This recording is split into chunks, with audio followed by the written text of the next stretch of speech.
fun fact jurusan kamu apa? Ya, jurusan aku itu kalau di teknik kimia jurusan terclickbait yang pernah ada. Kenapa? Kalau kita lihat jurusan teknik mesin, mereka belajar mesin, manufacturing dan lain-lain. Nah, kalau di teknik geofisika mereka belajar tentang kebumian. Nah, kalau di teknik kimia kita belajar tentang proses dan fisika. Jadi kimianya dikit banget. Udah. Itu sih fun fact-nya.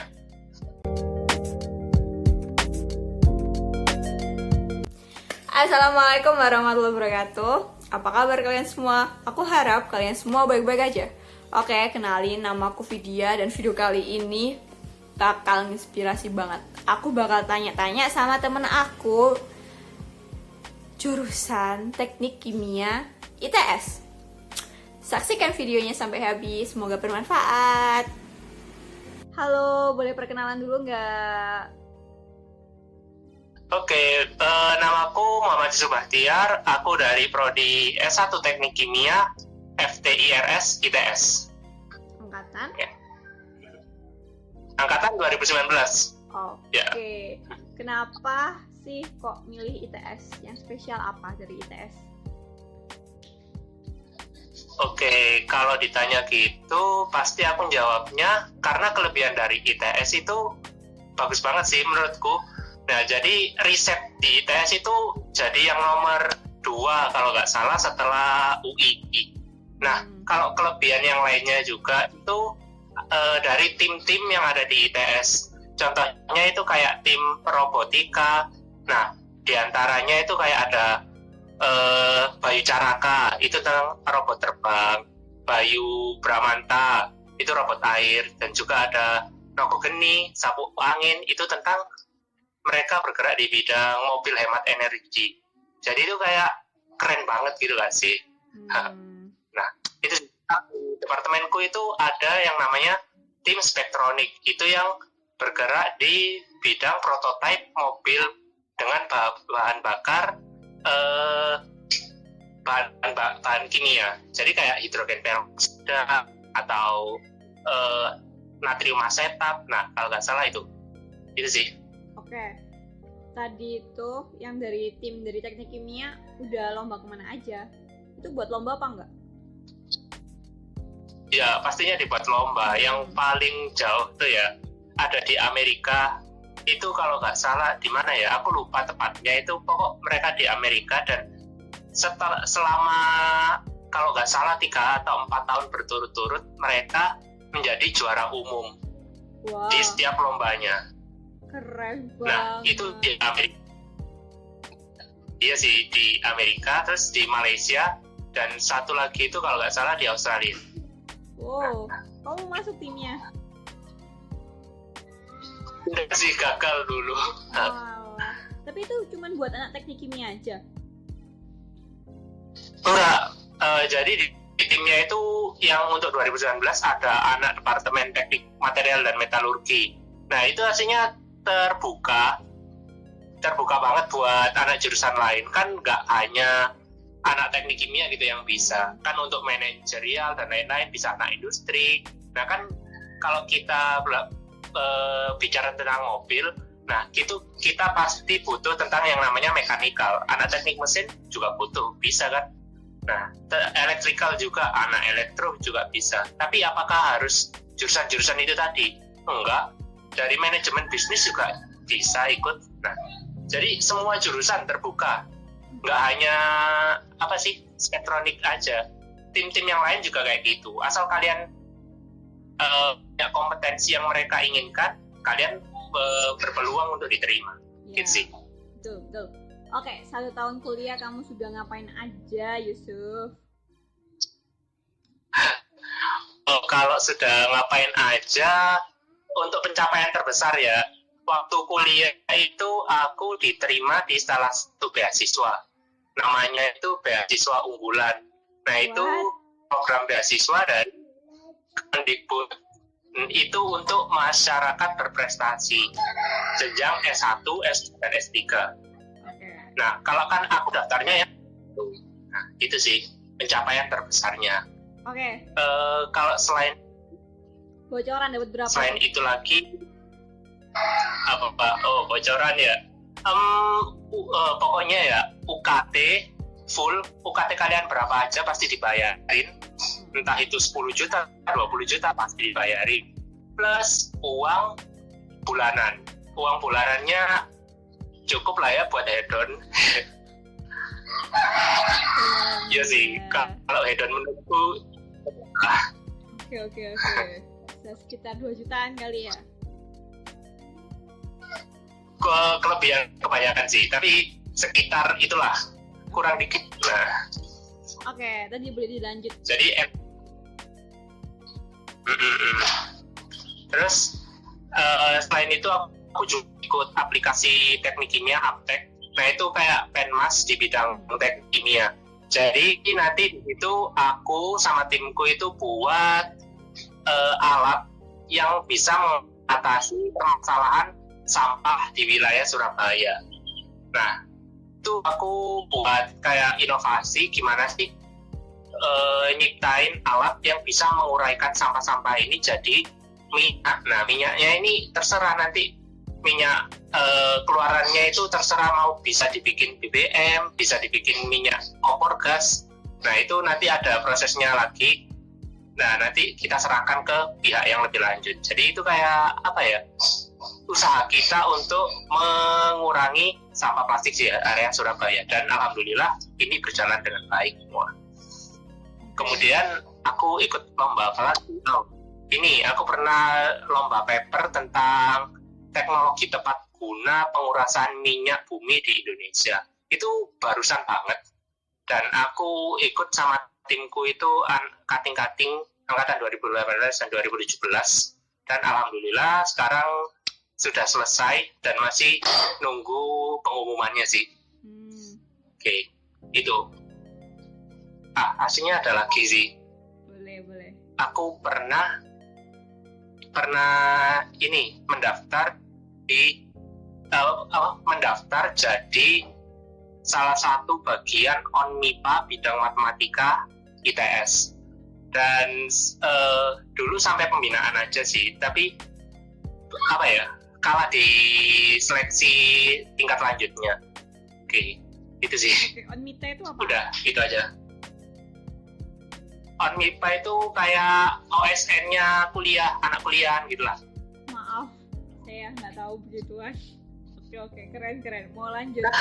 Olim ternyata anak ini. Mau tahu dong tadi itu emangnya plastik beneran kamu udah jadi alatnya? Yang plastik bisa jadi minyak BBM? Oh,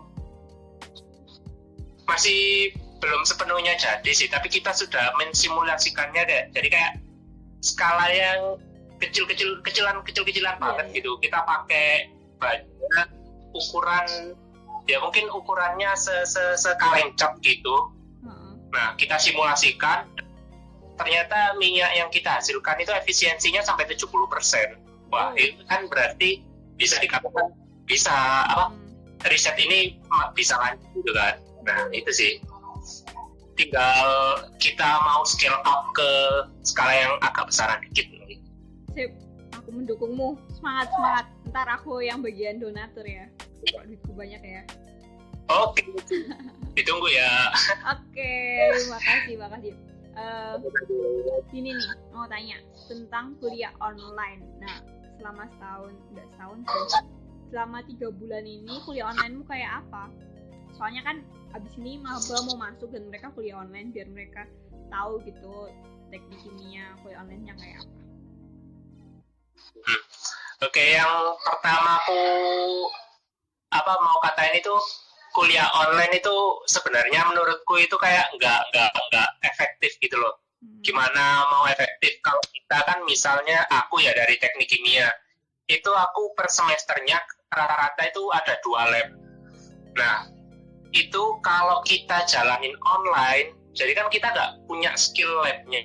Itu yang pertama. Yang kedua, kita harus terpaksa ngerjain laporan tanpa ada praktikum. Jadi ya seperti itu, kayak kita dikasih data aja, tapi datanya itu kayak ngarang gitu, biar laporan jadi. Nah seperti itu. Jadi kita punya keterampilan menggarap laporan aja, tapi prakteknya kurang. Nah, seperti itu sih. Jadi menurutku kuliah online itu minus banget, tapi ada enaknya sih. Plusnya itu kalian bisa punya waktu buat belajar lebih banyak. Nah, belajar ini nggak harus tentang bidang akademik kalian, itu bisa aja kayak hobi kalian, misalnya kayak bermain musik atau apa seperti itu. Nah, kalau negatifnya itu mungkin pas kalian belajar akademis ya, pas kuliah online contohnya.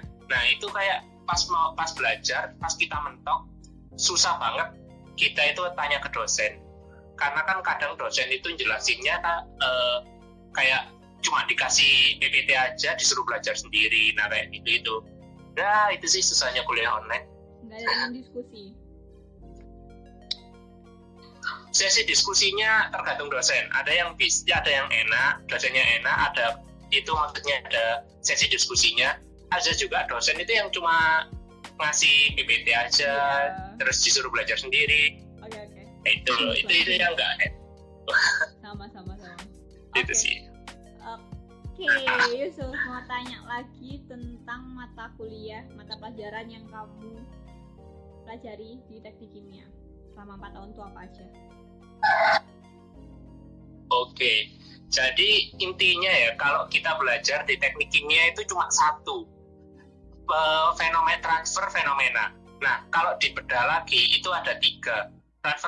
Transfer fenomena itu yang pertama ada transfer panas, itu termodinamika. Yang kedua itu transfer momentum atau fluida, mekanika fluida. Yang ketiga itu transfer massa, kekekalan massa dan neraca massa. Sudah itu aja sih. Nah, tapi itu kalau dijabarin lagi, banyak banget yang bakalan dipelajarin. Khusus untuk teknik kimia, itu kayak ada materi-materi khusus kayak aplikasi TE, azan, terus operasi teknik kimia, seperti itu sih. Nah, juga kita itu nggak hanya tentang matematika, fisika, kimia sih, kita juga belajar biologi. Nah, di semester 3 nanti aku bakalan belajar mikrobiologi industri. Nah, itu kayak kita belajar mikrobiologi industri. Nah, itu kita belajar tentang mikroba-mikroba yang bisa membantu proses-proses industri yang bisa dijadikan katalis. Nah, seperti itu. Juga nanti di salah 2 lab penelitian kami itu embel-embelnya ada bio-bionya, yaitu biomasa sama biokimia. Nah, itu. Kalau kalian tahu ya, ini fun fact aja lagi. Teknik kimia ITS itu memiliki laboratorium terbanyak kalau nggak salah di Asia Tenggara. Nah, itu ada 5 lab pengajaran dan 11 lab penelitian. Jadi totalnya ada 16 lab yang akan kalian masukin semua. Demi apa? Banyak banget. Nah, berarti itu kan 16 ya hitungannya ya? 16. Iya. Pantes kimia terpencil anjir. Iya, nah, itu tempatnya udah terpencil kecil, susah sumpek lah. Aku pernah masuk. Aku pernah lewat aja sih pas kalau mau ke teknik gitu-gitu kan, lewat belakang, lewat teknik perkapalan, tapi nggak pernah masuk. Nah, itu ruang kelasnya itu cuma 4. Nah, ya gedung yang depan-depan itu laboratorium semua dah. Oh, demi apa? Berarti yang jalan Trabasan tok itu kelasnya? Yang jalan Trabasan itu? Oh. 4. Ada cuma sekitar 6 kalau nggak salah. Iya, 6 kelas kalau nggak salah itu. Yang depannya itu gedung yang besar-besar itu mulai lantai 1 sampai lantai 4 itu semua lab. Iya, berarti benar-benar keganggu ya kalau kuliah online, soalnya kan teknik kimia lebih banyak praktikumnya daripada teori. Nah itu. Wah. Oke. Parah. Semua juga susah, aku juga nggak bisa praktikum. Oke. Sama setahun nih, yang paling sulit kamu rasain selama kuliah itu apa? Jangan bilang pandemi. Enggak lah. Jadi yang paling sulit menurutku itu ya, kan aku itu sebagai pandanganku tentang kuliah itu kayak wow, kita bisa berjumpa dengan anak seluruh Indonesia. ternyata itu yang jadi masalah utama. Apa itu culture shock? Nah, jadi kalian, kalau aku sih ya, dari budaya Jawa yang kayak kental banget gitu, dicampur sama anak yang berbagai budaya gitu kan, kayak kadang itu kayak ada yang crash, nah seperti itu. Nah itu mungkin yang jadi masalah terberat. Nah tapi seiring berjalannya waktu pasti kalian bisa mengatasi culture shock itu. Nah untuk masalah akademis ya sejauh ini kayak belum ada masalah sih. Tapi ya yang paling berat itu mungkin ini praktikum. Pas praktikum itu sering banget chaos gitu. Tapi kalau tapi masih belum apa-apa lah dibandingkan praktikum yang kayak tulis tangan atau apa itu. Nah kalau praktikum tulis tangan, salah satu kata atau salah gambar, coret satu halaman, suruh tulis lagi. Iya. Bentar. Jadi kamu praktikum nggak tulis tangan? Iya, sekarang itu nggak tulis tangan, tapi dulu itu tulis tangan. Demi apa? Enak Enak kan? Gemes. Aku pernah dapat cerita dari cutting. Jadi kan cutting dulu itu pernah gambar Erlen Meyer gitu. Nah, gambar Erlen Meyer tapi kurang dikasih kayak bayangan gitu. Kan jadi kayak Erlen Meyer kayak terbang gitu kan kesannya. Nah, itu sama aslabnya dikasih sayap terus dicoret gitu. Nah, disuruh ganti lagi. Ya, itu sih nggak enaknya tulis tangan. Tapi sekarang enak pakai tulis tangan. Jadi, ya ada enaknya, ada enggaknya sih. Enggaknya kan kemungkinan kopas itu lebih banyak. Nah, jadi materi yang diujikan kayak apa ya? Kurang nangkep gitulah kalau kita kopas kan. Kalau plus mungkin lebih efisien ya. Gitu sih. Oke. Mau tanya tentang KP, kuliah praktek usia praktek. Tahu nggak? KP jurusan teknik kimia itu biasanya kemana aja? Kakak tingkatmu? Wah, kalau aku lihat kemarin ya banyak banget macem-macem dah. Itu kayak yang di Pertamina ada, Chevron itu ada, yang di Indonesia ada, di Semen Gresik, udah banyak banget deh. Nyebar ya? Itu kayak semua industri. Python juga ada. Ya banyak banget sih. Yang aku sering denger sih itu sih Pertamina, Chevron, Python, Semen Gresik, sama Chandra Asri. Itu sih di Jawa Barat kalau nggak salah, aku lupa tempatnya. Oke. Kalau alumni kebanyakan kerja di mana dan sebagai apa? Oh, kalau itu rata-rata ya bisa dibagi jadi 3, tapi itu luas banget. Yang pertama itu kayak industri makanan dan minuman.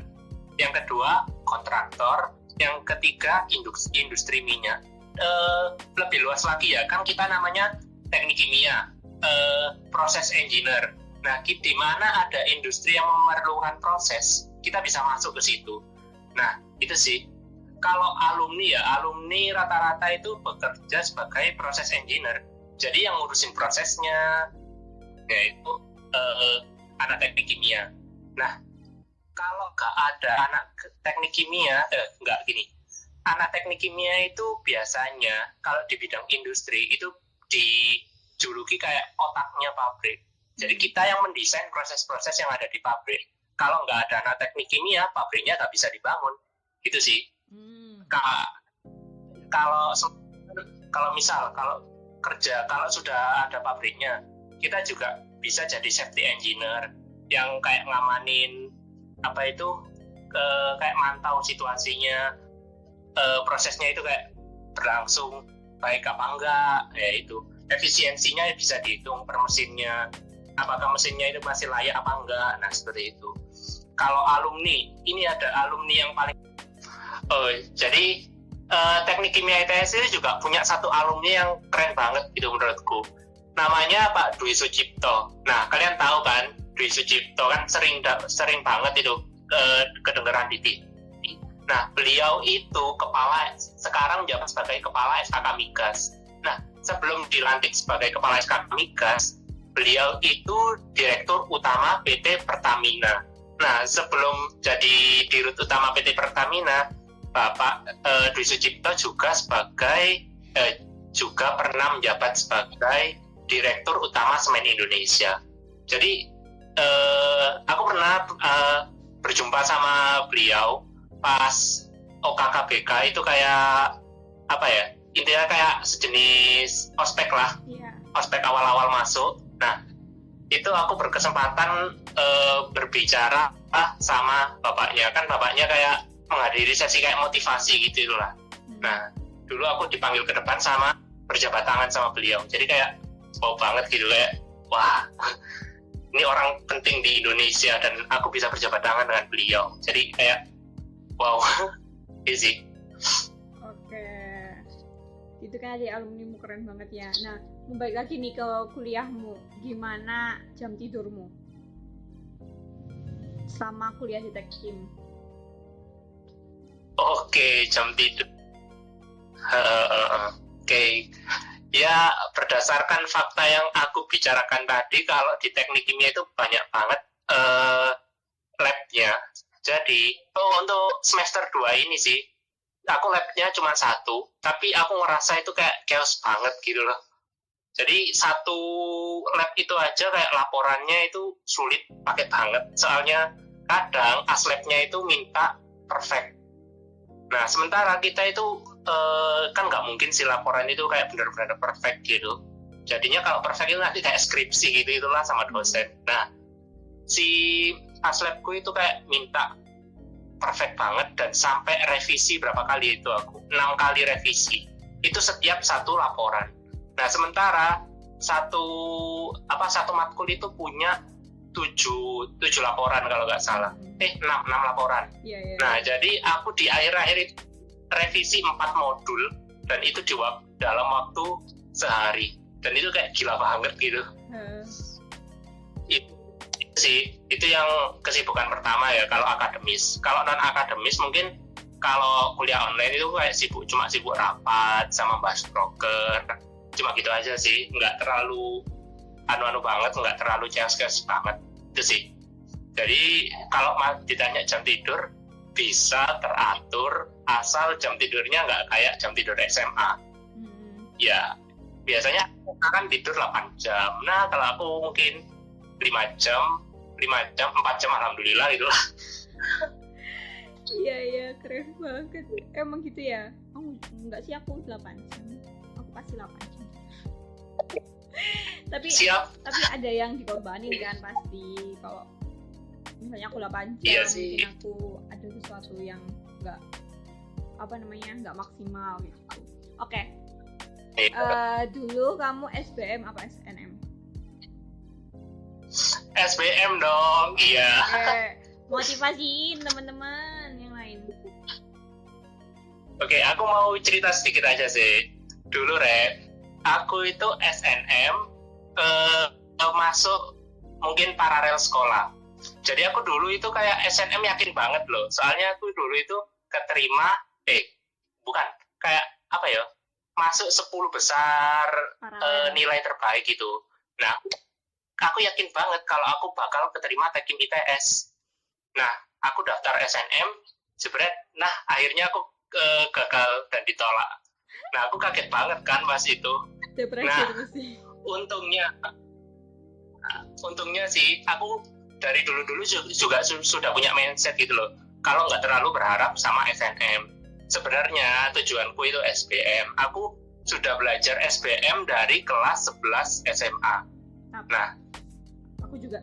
Dulu kan mantap. Kamu kan cuma 2 tahun. Iya dong. Pas pelajaran kelas 11 itu aku udah belajar SBM. Allah. Ya itulah, pokok aku sudah belajar pas kelas 11. Jadi aku belajar SBM itu kira-kira 1,5 tahun lah.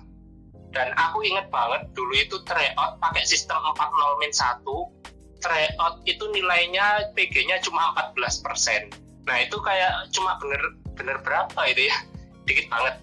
Nah, terus aku belajar terus sampai 1 tahun. Nah, akhirnya PG terbesarku kalau nggak salah 68%. Gila. Dan itu kayak alhamdulillah banget. Nah, udah ya. Nah, ternyata pas SBM tahunku ini sistemnya agak dirubah. Jadi pakai nilai ya butir soal kayak seperti itulah. Jadi kayak lebih susah untuk memprediksi gitu loh. Akhirnya aku UTBK, nilaiku sudah keluar, dan sebut nilai gak apa, Fit? Boleh, sombong aja sih, sombong. Nggak sombong sih. Iya. Sharing aja. Nah, iya. Nilaiku waktu itu 715. Nah, itu ya, aku kan sudah ikut rasionalisasi. Oke, nilaiku ternyata sudah masuk di FTI ITB. Nah, itu kalau berdasarkan rasionalisasi. Nah, aku akhirnya menaruh pilihan 1 FTI ITB, pilihan 2 Teknik ITS. Nah, duanya sama-sama aku minati sih. Oke, terus pas keluar hasilnya ya alhamdulillah hijau, tapi aku terima di pilihan 2. Nah, di pilihan 1 itu FTI ITB. Kenapa ya kok nggak keterima? Aku ya juga kurang tahu. Soalnya rata-ratanya itu 710, sementara nilaiku itu 715. Ya kayak, ya itu sih.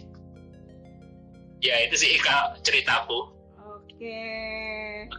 Terima kasih Yusuf. Terima kasih semuanya sudah nonton. Assalamualaikum. Oke.